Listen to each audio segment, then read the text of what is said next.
Assalamualaikum warahmatullahi wabarakatuh. Segala puji bagi Allah Subhanahu wa Ta'ala, Tuhan semesta alam. Salawat serta salam semoga tercurah kepada Nabi Muhammad SAW, keluarganya, para sahabat, dan kita sebagai umatnya hingga akhir zaman. Muslimah yang dirahmati Allah. Perkenankan, nama saya Sadira Hanim dari Ranting Masjid At-Taqwa. Pada kesempatan ini saya akan membawakan topik yang penting dan seringkali diabaikan, yaitu mengenai perempuan dan kesehatan reproduksi dalam pandangan Islam.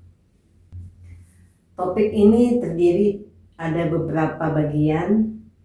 Yang pertama, Islam memuliakan perempuan. Dalam Al-Quran, Allah Subhanahu wa Ta'ala menyatakan bahwa perempuan memiliki kedudukan yang tinggi. Dalam Quran Surah Al-Hujurat ayat 13, Allah berfirman yang artinya, sesungguhnya yang paling mulia di antara kamu di sisi Allah adalah yang paling bertakwa. Islam tidak melihat kemuliaan berdasarkan jenis kelamin, tetapi pada ketakwaannya. Maka semua urusan perempuan, termasuk soal tubuh dan kesehatannya, sangat dihargai dalam Islam. Bagian yang kedua yaitu mengenai kesehatan reproduksi adalah sebuah amanah bagi seorang perempuan. Tubuh kita adalah amanah dari Allah, termasuk organ reproduksi. Islam memerintahkan kita untuk menjaga kebersihan dan kesehatan. Nabi SAW bersabda, sesungguhnya Allah itu maha bersih dan mencintai kebersihan. Hadis riwayat Tirmidzi. Perempuan mengalami siklus reproduksi, yaitu dari haid, hamil, nifas, menyusui, dan semuanya disebut dalam fikih Islam karena Islam sangat peduli. Menjaga kesehatan reproduksi berarti menjaga kebersihan saat haid, mengenai gejala penyakit, serta merawat tubuh saat hamil dan menyusui. Bagian yang ketiga yaitu mengenai pendidikan dan pengetahuan. Banyak perempuan yang merasa tabu membicarakan mengenai kesehatan reproduksi. Padahal Rasulullah SAW tidak pernah melarang sahabat perempuan bertanya tentang haid dan nifas.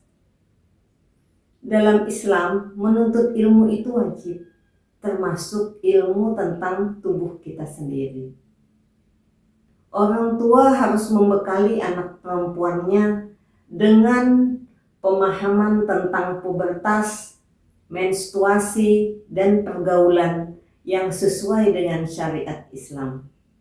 Bagian yang keempat yaitu bagaimana kita cara menjaga diri dari hal yang merusak tentang kesehatan reproduksi.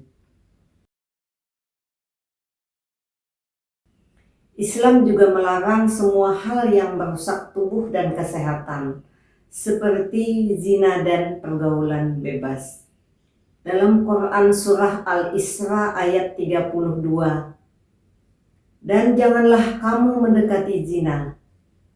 Sesungguhnya zina itu adalah perbuatan keji dan jalan yang buruk. Zina tidak hanya merusak akhlak, tetapi juga bisa menyebabkan penyakit menular seksual dan menghancurkan kesehatan reproduksi bagi perempuan. Bagian yang kelima yaitu mengenai bagaimana dukungan dari lingkungan tentang kesehatan reproduksi.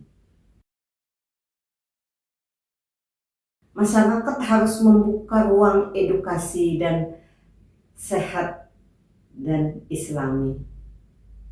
Jangan jadikan kesehatan reproduksi sebagai topik yang memalukan, tetapi sebagai bagian dari dakwah. Baik daripada suami, guru, ulama, bahkan tokoh masyarakat perlu mendorong perempuan untuk paham dan peduli terhadap tubuhnya sendiri. Kesehatan perempuan adalah fondasi bagi keluarga yang sehat dan generasi yang kuat. Muslimah yang dirahmati Allah, kesimpulan dari topik yang kita bahas yaitu pertama, menjaga kesehatan reproduksi bukan sekedar urusan pribadi, tetapi juga bagian dari ibadah. Tubuh yang sehat membuat kita bisa sholat, berpuasa, mendidik anak, dan berbakti kepada suami. Mari kita dukung perempuan untuk memahami tubuh, menjaga kesehatannya, dan mengamalkan ajaran Islam secara kafah. Semoga Allah Subhanahu wa Ta'ala memberi kita ilmu yang bermanfaat dan kekuatan untuk mengamalkannya. Demikian yang dapat saya sampaikan. Wabillahi taufiq wal hidayah. Wassalamualaikum warahmatullahi wabarakatuh.